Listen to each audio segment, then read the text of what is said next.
Hi, we're coming to you from Streaming Media West in sunny Huntington Beach, California. On the red carpet, I'm joined today by Michelle Abraham, a senior analyst at SNL Kagan. Michelle was on a panel today talking about HEVC, H.265. I thought maybe you could just start us off with an introduction for people who don't know, is still so new. What is HEVC? HEVC, or H.265, is a new video compression scheme that has been standardized by the ITUT Video Coding Experts Group and the Moving Pictures Experts Group, or MPEG. Earlier this year, final standard was in April 2013. And the goal with HEVC is to improve the bandwidth efficiency of a video stream and cut the amount of bandwidth that would be needed to transmit video by 50%. So compared to previous video formats, it feels like this one is getting a really fast rollout. There's a lot of adoption. Why is that happening? Why is it so speeded up this time?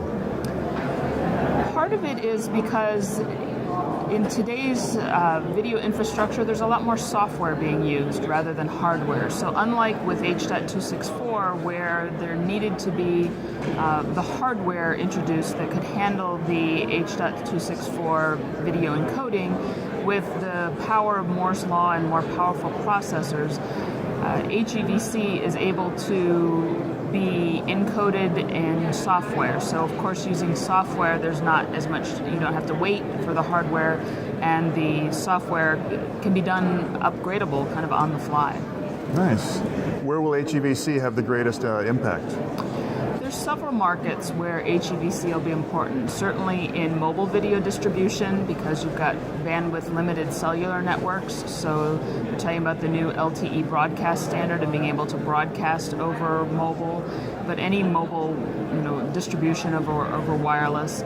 Also in the over-the-top segment of the market, we'll certainly cut distribution costs for over-the-top providers who are sending video streams.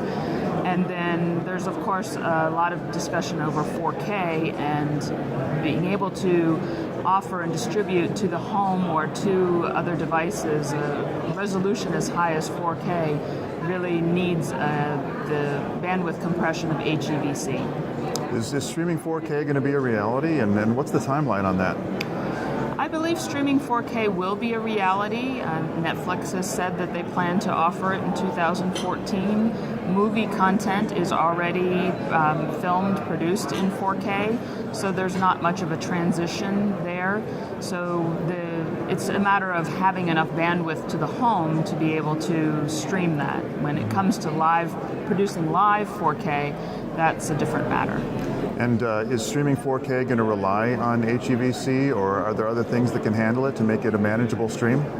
I believe that for streaming 4K, we'll use HEVC to make it more manageable, because there's really not that many consumers who would have that kind of bandwidth available to the home.